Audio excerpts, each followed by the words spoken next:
The Velithari were a proud race. They had ruled their corner of the galaxy for 10,000 years. Their scales shone like precious gems. Their cities floated above clouds of purple gas. They believed they were the most beautiful creatures in all of creation. When humanity first made contact with them, the Velithari laughed. These soft, hairless mammals with their weak bodies and short lifespans seemed like nothing special. But humans were clever. They were good at making friends. Within 3 years, humanity had become an important ally of the Velithari, and the two species signed a great treaty. The treaty came with an old tradition. When two species became true allies, they would exchange partners. A Velithari would live with a human, and a human would live with a Velithari. This was meant to show trust and friendship between the two peoples. The Velithari High Council met in their crystal palace to decide which female they would send to the humans. The 7 council members sat in a circle, their scales reflecting the light of 3 suns that shone through the tall windows. High Arbiter Thiessen, the leader of the council, spoke first. His scales were deep blue like the ocean. He was considered the most handsome Velithari alive. "We must send them our finest," said one council member. "The humans have been good allies." But Thiessen shook his head slowly. A cold smile spread across his reptilian face. "The humans are useful, but they are still inferior creatures," he said. "They eat dead plants. They cover their bodies with fabric because they are ashamed of their skin. They are weak. Why should we honor them with one of our beautiful daughters?" The other council members looked at each other. They understood what Thiessen was suggesting.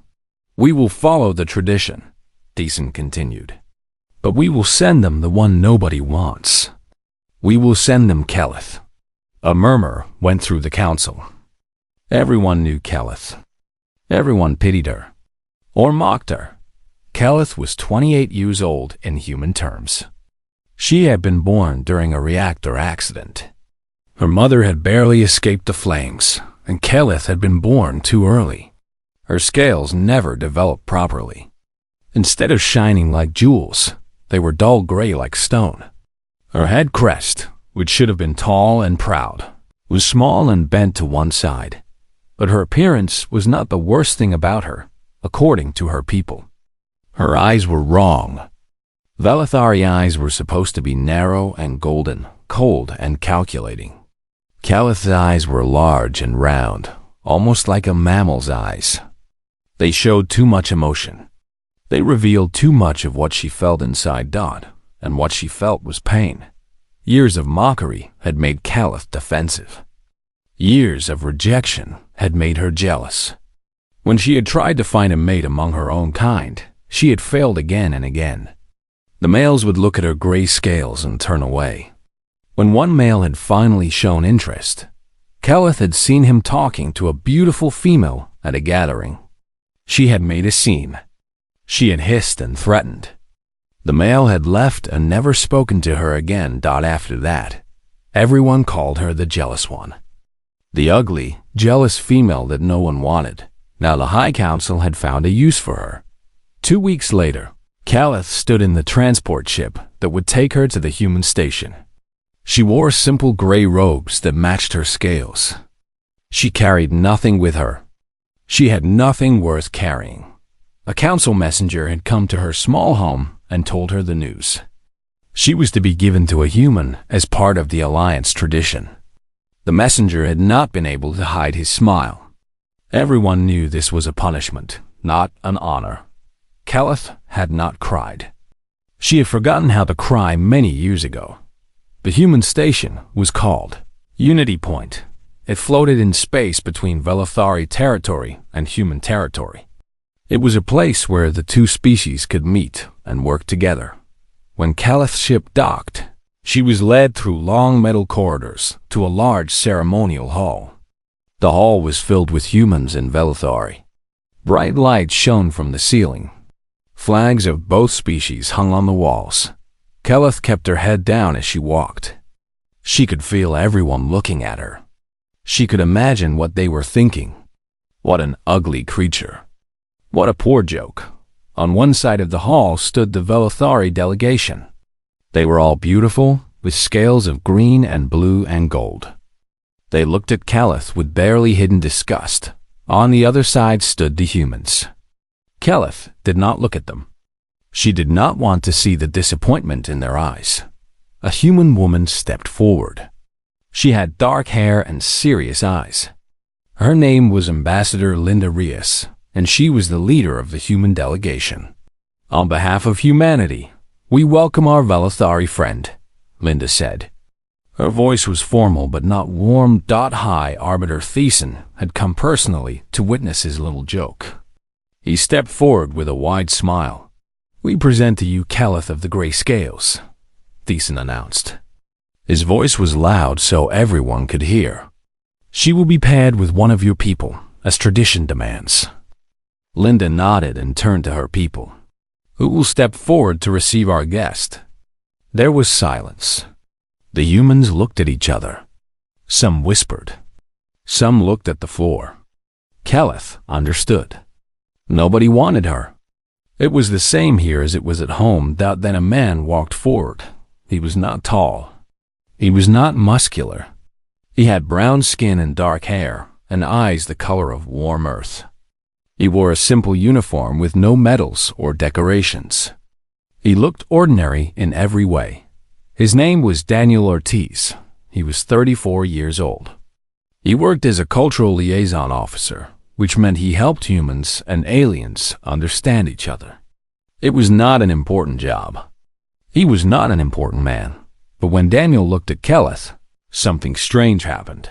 He smiled. It was not a mocking smile. It was not a pitying smile. It was a real smile, warm and gentle, like the sun coming through clouds. Daniel walked up to Keleth and stopped in front of her. She was taller than him by almost a foot.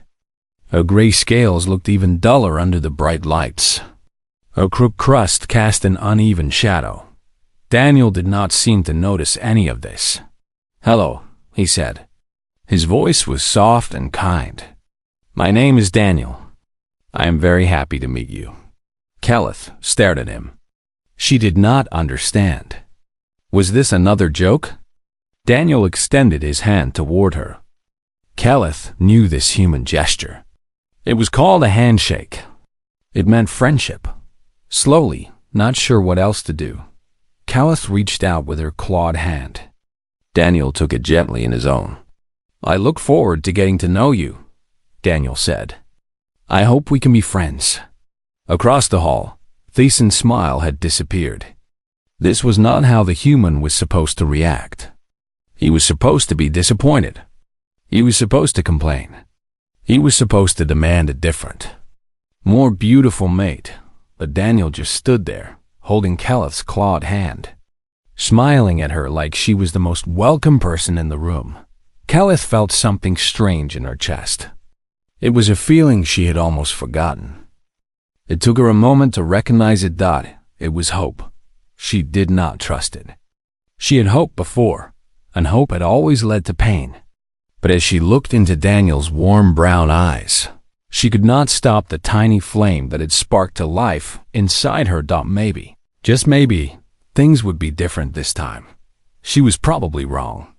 She was usually wrong about things like this, but still, that small flame refused to die. The Velithari ship arrived at Unity Point without warning. It was a large vessel, painted in the colors of the High Council. Its scales shone like jewels under the starlight. When it docked at the station, the airlocks hissed open and a delegation of the most beautiful Velithari stepped out. At their head was High Arbiter Thiessen himself. His blue scales gleamed like sapphires. His crest was tall and perfect. His golden eyes were cold and calculating. He walked through the corridors of Unity Point like he owned them, and the other species hurried out of his way. Behind him walked 12 advisors and guards, and behind them walked a female Velithari who made everyone stop and stare. Her name was Celithra. She was considered the most beautiful female on the Velithari homeworld. Her scales were pure gold, without a single flaw. Her crest was tall and curved like a perfect wave. Her eyes were narrow and elegant. She moved like water, smooth and graceful. She was the replacement. Captain Mendez met the delegation in the main corridor. Ambassador Reyes stood beside him, her face carefully blank. "High Arbiter Thyssen," Mendez said. "We were not expecting you." "I do not need to announce myself to visit an allied station," Thyssen replied. His voice was smooth and cold. "I come with good news. There has been a mistake, and I am here to fix it." "What mistake?" Thyssen smiled. "The female we sent you, Calith, was not supposed to be part of the exchange. She was sent by error. A clerical problem. We apologize for any inconvenience." Mendez and Reyes exchanged a look. "Calith has been no inconvenience," Mendez said carefully. "Nevertheless, we must correct the error. We have brought a proper female to replace her." Thyssen gestured toward Selithra, who stepped forward with an elegant bow. "This is Selithra of the Golden Scales. She is from the highest family on our world. She is beautiful, graceful, and well-trained. She will be a much better partner for your human." Reyes spoke up. "With respect, High Arbiter, this decision is not ours to make. It is Daniel Ortiz who was paired with Calith. He must be consulted. Then bring him here. When he sees Selithra, he will understand. No reasonable male would refuse this offer." A message was sent to Daniel. 20 minutes later, he arrived at the corridor. Calith walked beside him, her gray scales dull against the bright lights. When she saw the Velithuri delegation, she froze. When she saw Selithra, her heart dropped into her stomach. This was what she had always feared. This was the moment when everything would be taken away from her. They had come to offer Daniel something better. Someone beautiful. Someone worthy. Daniel looked at the delegation with confusion. What is going on? High Arbiter Thyssen stepped forward. His smile was wide and friendly, but his eyes were empty. "To Daniel Ortiz, I am High Arbiter Thyssen of the Velithuri High Council. I have come to correct an error." "What error?" "The female you were given, Calith, was sent by mistake. She is not fit for this honor. We have brought a replacement." Thyssen gestured towards Selithra. "This is Selithra of the Golden Scales. She is the most beautiful female on our world. She has been trained in all the arts of companionship. She will be a far better partner for you than the gray one." Daniel looked at Selithra. She was beautiful. There was no question about that. Her golden scales caught the light and seemed to glow. Her movements were perfect and graceful. Then Daniel looked at Calith. She was standing with her head bowed, her gray scales almost invisible in the shadows. Her clawed hands were trembling at her sides. She would not meet his eyes. She was waiting for him to leave her. She expected it. Everyone always left. Daniel turned back to Thyssen. His expression was calm, but something hard had appeared in his eyes. "Thank you for your offer, High Arbiter," he said. "But I must decline." The corridor went silent. The San's smile froze. "I am sorry. Did you say decline?" "Yes, I already have a partner. Calith is not a mistake. She is exactly where she belongs. You do not understand." Thyssen's voice became colder. "Calith is defective. Her scales are gray. Her crest is broken. She has a jealous nature and a difficult temperament. Selithra has none of these problems. She is perfect." "Perfect does not interest me? You would choose a gray stone over a golden jewel?" "This is madness." Daniel took a step forward. He was shorter than Thyssen. He was weaker. He had no claws or scales or powerful tail. But in that moment, something in his eyes made the High Arbiter take a step back. "Let me tell you what I see when I look at Calith," Daniel said. His voice was quiet but steady. "I see a woman who ran into a burning building to save children she did not know. I see a woman who gives half her food to orphans, even though she has little for herself. I see a woman who spent 6 days caring for a sick stranger because it was the right thing to do. Thiessen opened his mouth to speak, but Daniel continued. You look at her and see gray scales. I look at her and see a hero. You look at her and see a broken crest. I look at her and see someone who has been broken by her own people and still found the strength to keep going. You look at her and see a defect. I look at her and see the most noble heart I have ever known. Callith's head lifted slowly. Tears were streaming from her large eyes. She had never heard anyone speak about her like this. Thiessen's face twisted with anger. You are making a mistake, human. You are choosing ugliness over beauty, weakness over strength. You will regret this. No, Daniel said firmly. I will never regret this. Callith is not ugly. Callith is not weak. She is brave and kind and selfless.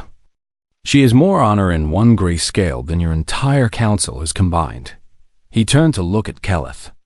He walked to her and took her clawed hands in his. I choose you, he said simply. Today and every day. Not because I have to, because I want to. Callith could not speak. She could not find words. So she just held his hands and cried.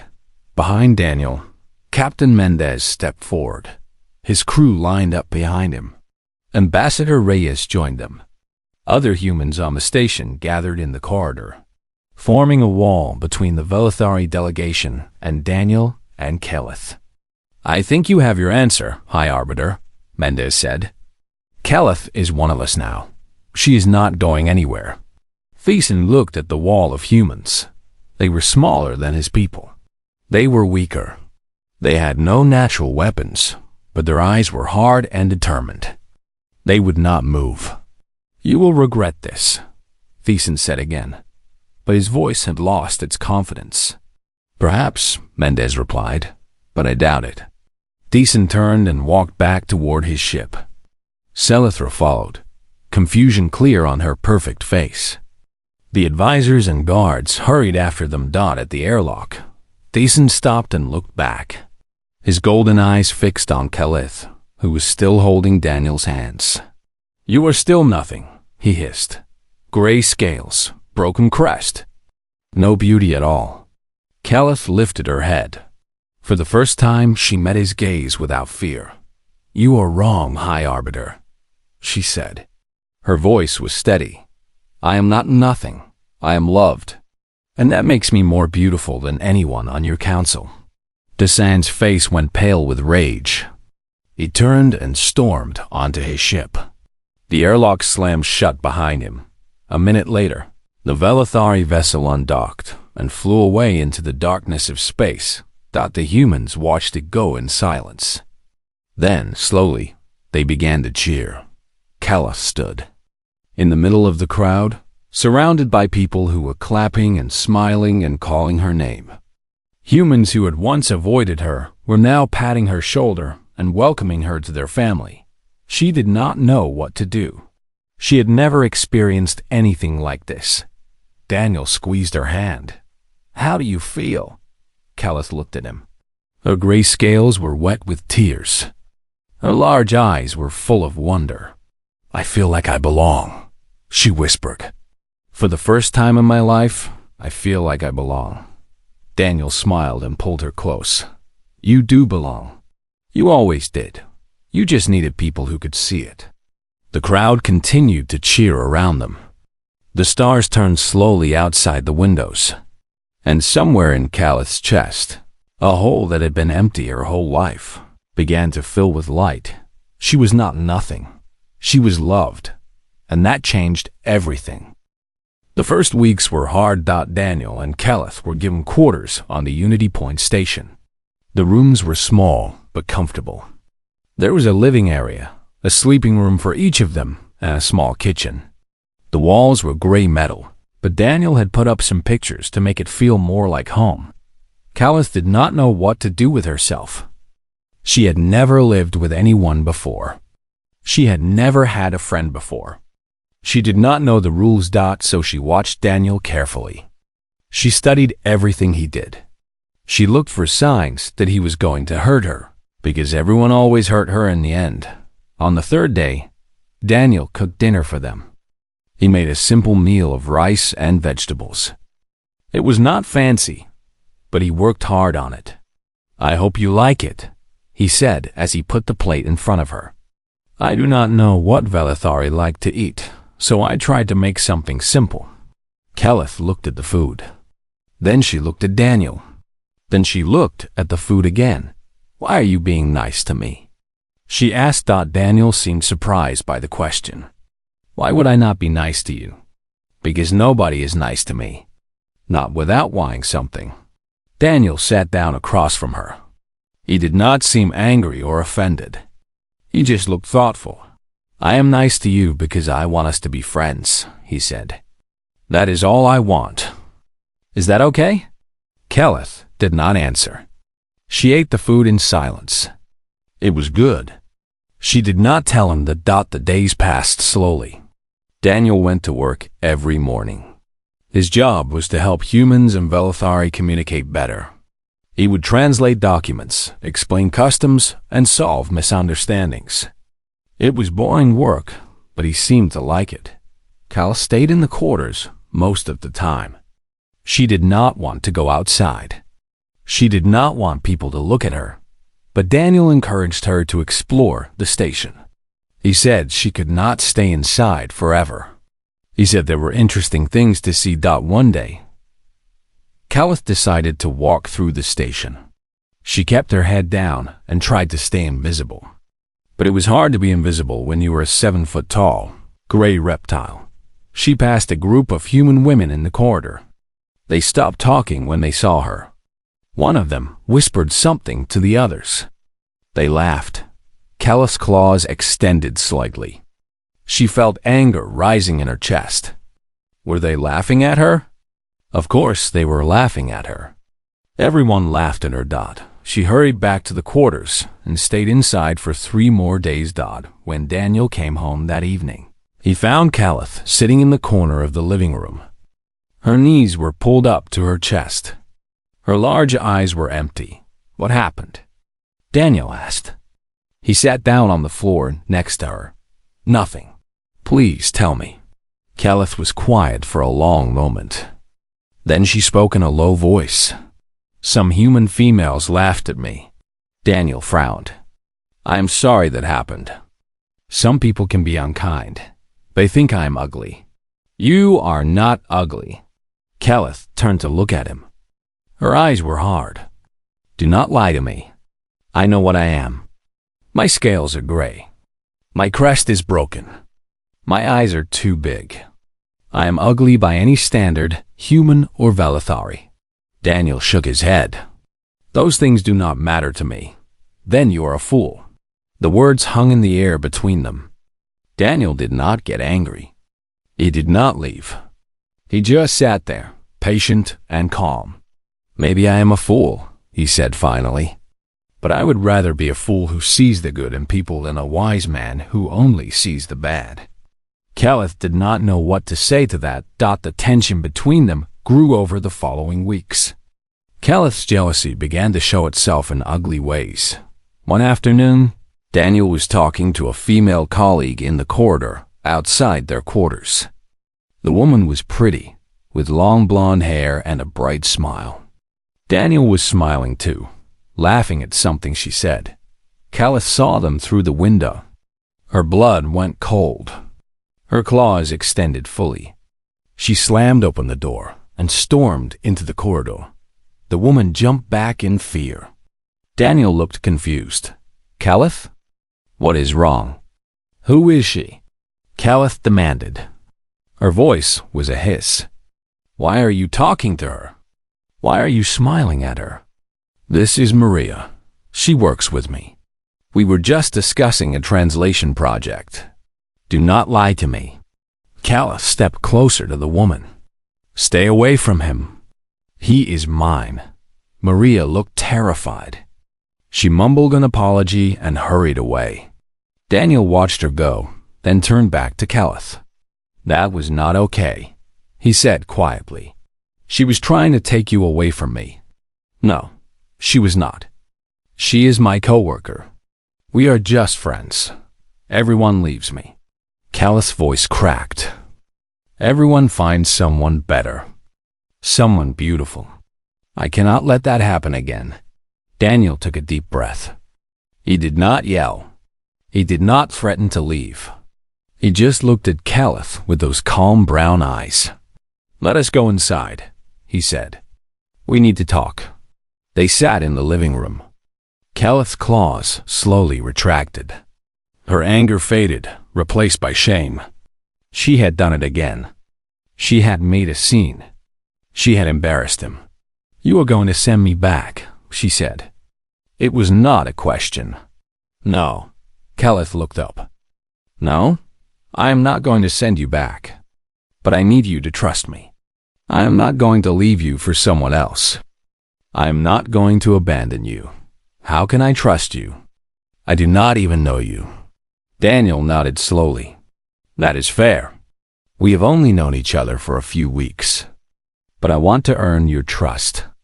I want to prove that I am different from the others who hurt you. Why? Why do you care? Daniel was quiet for a moment. Then he spoke. Do you know what I do every morning before work? I read files. Reports about people from different species. I like to learn about people. And I read about you, Callith. Callith stiffened. What did you read?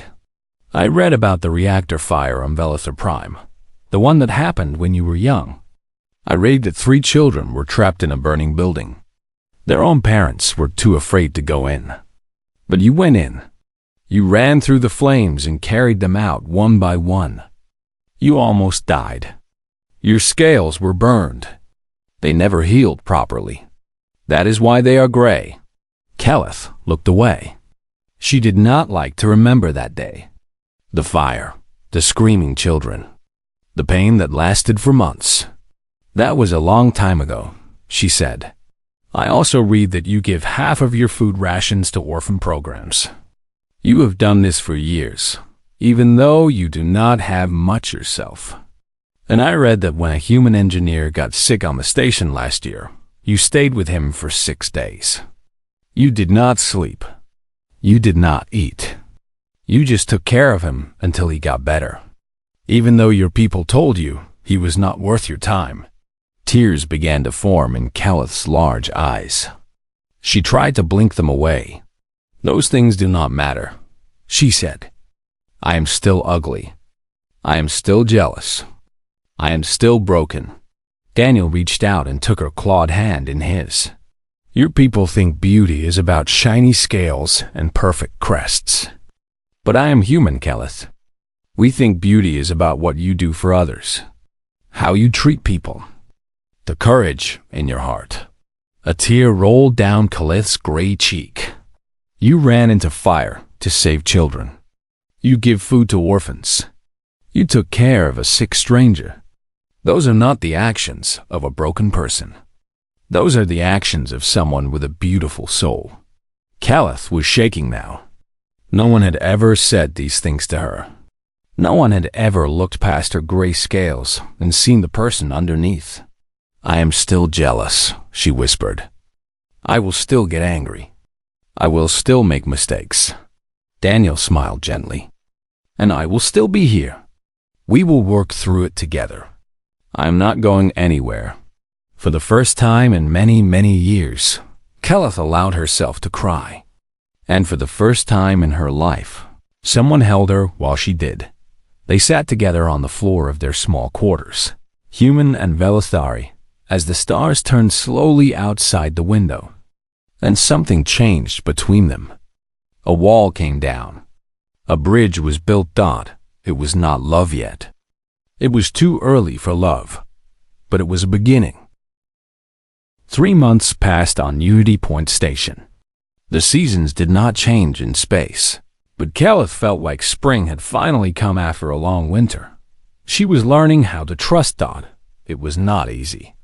Old habits were hard to break. Sometimes she still felt the jealousy rise in her chest when Daniel talked to other women. Sometimes she still wanted to hiss and threaten and make them go away. But Daniel was patient. He never got angry with her. He never made her feel stupid for her fears. He would explain things calmly, again and again. He would show her, through his actions, that he was not going to leave. Slowly, Keleth began to believe him. She started going outside more. At first, she only walked to the observation deck to watch the stars. Then she began exploring the station. She found a library where humans and Velithari could read books from both species. She found a garden where plants from different worlds grew under artificial sunlight. She found a cafeteria where people of all kinds sat together and ate and talked. One day, Daniel introduced her to movie night. What is a movie? Keleth asked. Daniel smiled. It is a story told with pictures that move. Humans have been making them for hundreds of years. Some are serious. Some are funny. I think you will like them. That evening, they sat together on the small couch in their quarters. Daniel had made popcorn, which was a strange human food made from heated corn kernels. Keleth did not understand why anyone would want to eat something so light and fluffy. But she tried it anyway. It was good. The movie was something called a comedy. It was about a man who pretended to be a woman to get a job. Keleth did not understand why this was funny at first. But then she looked at Daniel, and she saw how hard he was laughing. His laugh was like music. It was warm and full of joy. It made Keleth want to laugh too, even when she did not understand the joke. By the end of the movie, Keleth was smiling. She could not remember the last time she had smiled so much. Did you like it? Daniel asked. I did not understand all of it, but I liked watching you laugh. Daniel looked at her with soft eyes. Next time, I will find a movie that you will understand better. There are many different kinds. I would like that. From that night on, movie night became their tradition. Every few days, they would sit together and watch stories from Earth. Keleth learned about human history, human dreams, human fears. She learned that humans were not so different from her people. They wanted the same things: love, belonging, a place to call home. She also learned that humans were very strange. They made food by setting it on fire. They covered their bodies with fabric, even when it was warm. They slept for 8 hours every night, which seemed like a terrible waste of time. But these strange habits made her smile instead of frown. Daniel was strange, and she was starting to like strange. The crew of Unity Point began to notice the change in Keleth. She no longer hid in corners. She no longer hissed at people who came too close. She walked through the corridors with her head held high, her gray scales catching the light. She even started helping people. One day, a young human officer was struggling with a Velithari translation. The document was full of old words that the computer could not understand. The officer looked frustrated and tired. Kelith walked over to him. Do you need help? She asked. The officer looked up at her. For a moment, fear flickered in his eyes. But Kelith kept her expression calm and friendly, the way she had seen Daniel do so many times. I cannot figure out this translation, the officer said. The computer keeps giving me nonsense. Kelith looked at the document. The old words were from a dialect her grandmother had spoken. She remembered hearing them as a child. This word means loyalty, she said, pointing at the screen. And this one means sacrifice. The document is talking about a promise between two families. It is a very old custom. The officer's eyes went wide. Thank you. Thank you so much. You saved me hours of work. Kelith nodded. You are welcome. As she walked away, she felt something strange. It was a warm feeling in her chest. It took her a moment to realize what it was. Pride. She felt proud of herself. That evening, she told Daniel what had happened. He smiled and hugged her. I told you that you had a beautiful soul, he said. Now other people are starting to see it too. Captain Luis Mendez had been watching Kelith for weeks. He was the commander of Unity Point Station, a serious man with gray hair and sharp eyes. He had seen many things in his long career, but he had never seen anything quite like this. The ugly, jealous Velithari that the High Council had sent as an insult was becoming someone else. She was helpful, kind, even friendly. She still glared at any woman who got too close to Daniel, but now there was less venom in her eyes. It was more like a warning than a threat. One evening, Captain Mendez spoke to Ambassador Reyes about it. "She is different," he said. "The Velithari woman. Have you noticed?" Linda Reyes nodded. She was sitting in her office, sipping coffee. "I haven't noticed. Daniel has been good for her. I did not think it was possible. When she first arrived, I thought she would cause problems. I thought the pairing would fail. Humans have a gift," Linda said thoughtfully. "We can see the good in people, even when they cannot see it in themselves.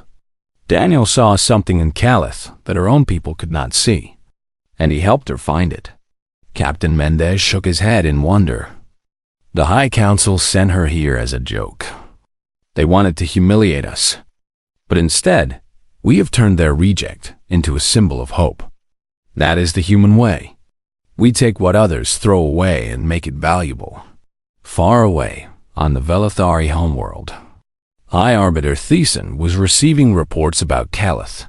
He sat in his crystal palace, surrounded by advisors with shining scales. His blue scales were dull with anger. "She is what?" he demanded. "She is thriving, High Arbiter," the messenger said nervously. "The human male has accepted her fully. She's becoming popular on the station. Other species are beginning to admire her. This is impossible. She is gray. She is broken. She is nothing. The humans do not seem to care about her appearance. They care about her actions. And her actions have been impressive." Thiessen stood up from his throne. His claws scraped against the crystal floor. "This was supposed to be an insult. We sent them our worst, and they were supposed to complain. They were supposed to demand a replacement. Instead, they have made a hero out of our garbage." The advisors shifted nervously. None of them wanted to speak. "We cannot let this stand," Thiessen continued. "If other species see that humans can take our rejects and make them great, they will lose respect for us. They will think our standards are wrong. They will question our judgment." "What do you suggest, High Arbiter?" Thiessen's golden eyes narrowed. A cold smile spread across his face. "We will take her back. We will say there was a mistake. We will offer the humans a proper female, one with beautiful scales and proper breeding. They will not refuse. And if they do refuse..." Thiessen laughed. It was not a pleasant sound. "They will not refuse. No one would choose gray scales over gold. No one would choose a broken female over a perfect one. The human male may be kind, but he is not stupid. When he sees what we offer, he will forget about Calith." The advisors nodded and hurried away to make preparations. Back on Unity Point, Calith knew nothing of the storm that was coming. She was sitting on the observation deck, watching the stars. Daniel sat next to her, his shoulder warm against her arm. "What are you thinking about?" he asked. Calith was quiet for a moment. Then she spoke softly. "I am thinking that I've never been this happy. I am thinking that something bad is going to happen, because something bad always happens when I am happy." Daniel took her hand. "Nothing bad is going to happen. I am here. I am not going anywhere." Calith wanted to believe him. She wanted to believe that this time would be different. But deep in her heart, the old fears still whispered that it was too good to be true. And things that were too good to be true always ended in pain. She did not know how right she was. 1 year later, the wedding took place on Earth. Daniel had wanted Calith to see his home planet. He had talked about it so many times during their movie nights. The blue oceans, the green forests, the mountains that touched the clouds. Keleth had seen pictures. The pictures could not capture the truth.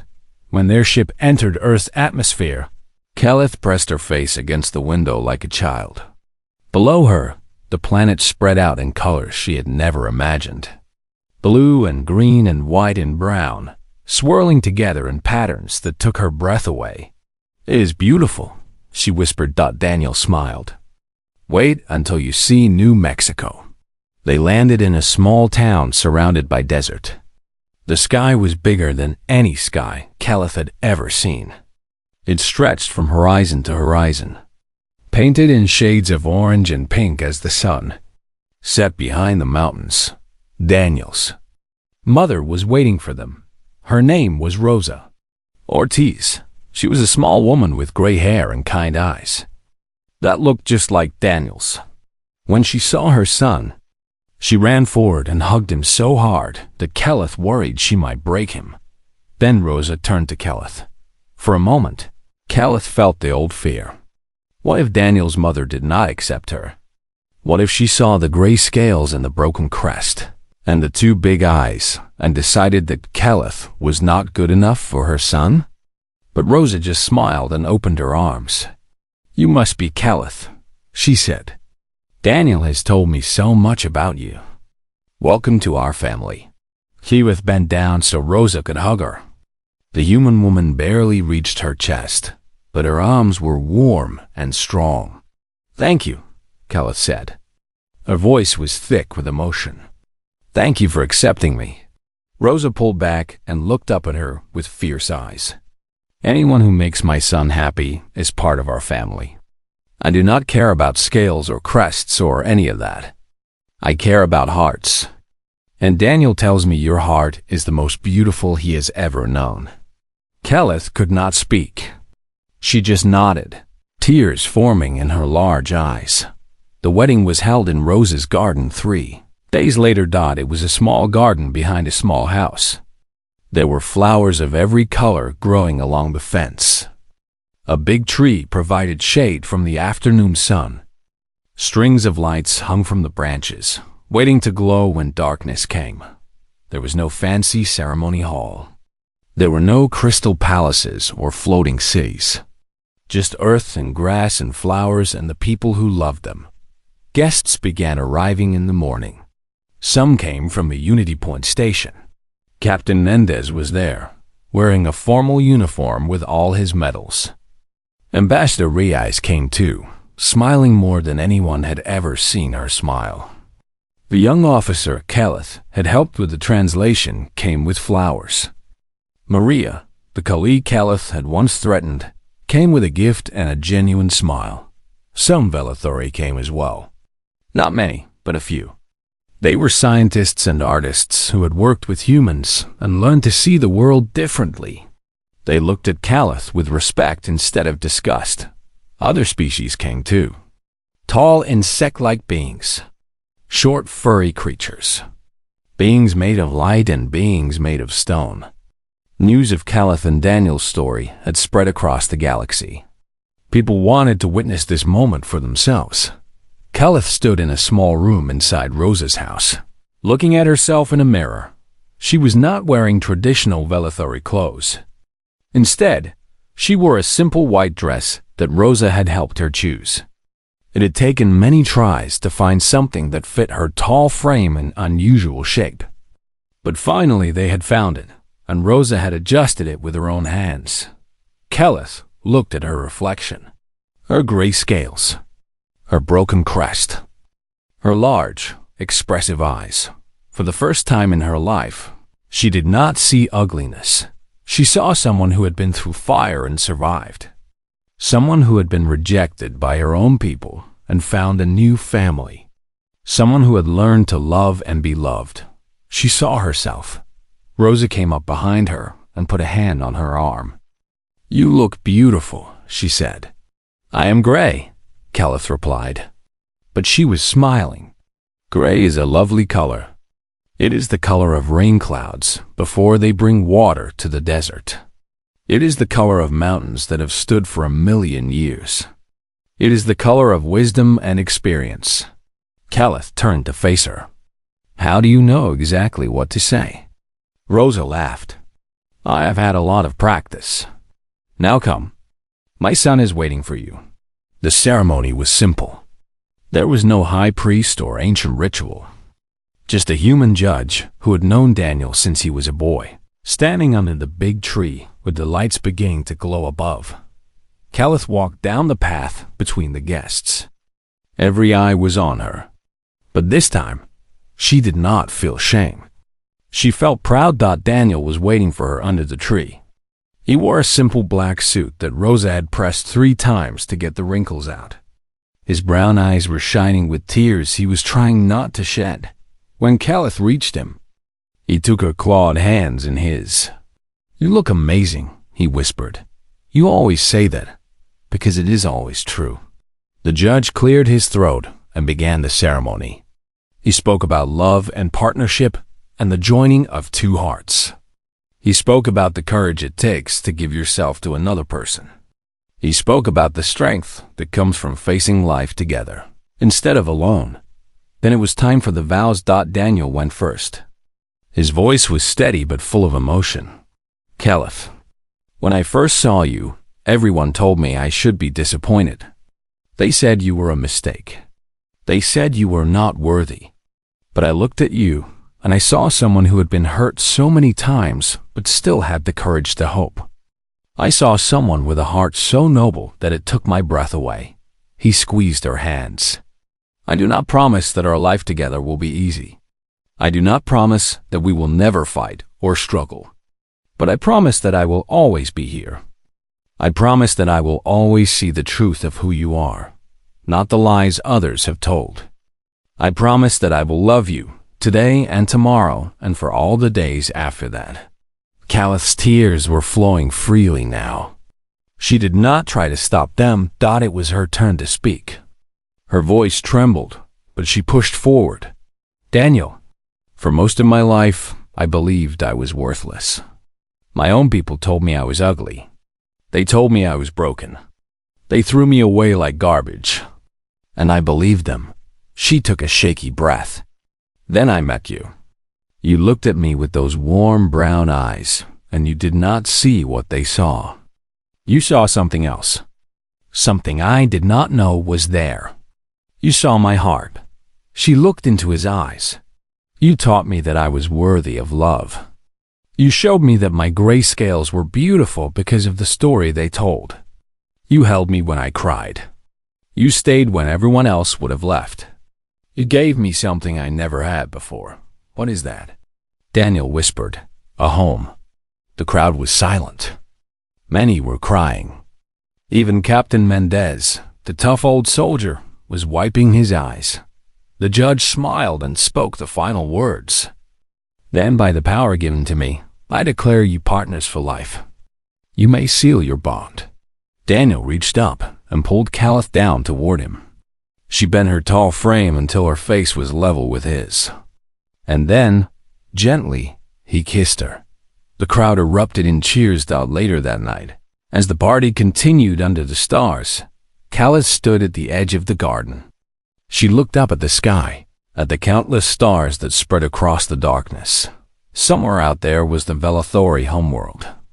Somewhere out there, High Arbiter Thiessen was probably plotting some new way to punish her for embarrassing him. But Caliph did not care anymore. She had found something he would never understand. Something his shiny scales and perfect crest could never give him. She had found love.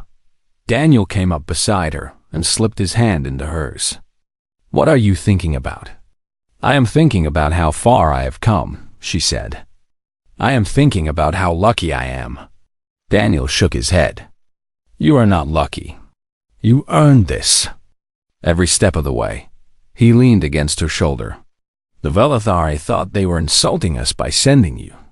They thought you were worthless. But they were wrong. You are the greatest gift they could have given us. Caliph looked down at her husband, her partner, her home. And you are the greatest gift anyone has ever given me, she said. Far across the galaxy, the story of Daniel and Caliph spread. It traveled from station to station, world to world. It was told in bars and meeting halls, in schools and government chambers. The story of the ugly Velithari, who was thrown away by her people. The story of the ordinary human who saw her true worth. The story of how love and kindness could transform someone who had been broken into someone who was whole. Other species heard the story and wondered, what kind of people were these humans? They were small and weak. They had no claws or scales or natural weapons. Their lives were short and their bodies were fragile, but they had something else. They had the ability to see beauty where others saw nothing. They had the courage to love what others had rejected. They could take the unwanted and make them cherished. It was, many species agreed, a terrifying gift, because if humans could find value in what others threw away, what else might they be capable of? What else might they see that others could not? These questions spread across the stars, and everywhere they went, humans smiled and welcomed new friends with open arms. They did not see rejects. They only saw potential. And that made them the most powerful species in the galaxy.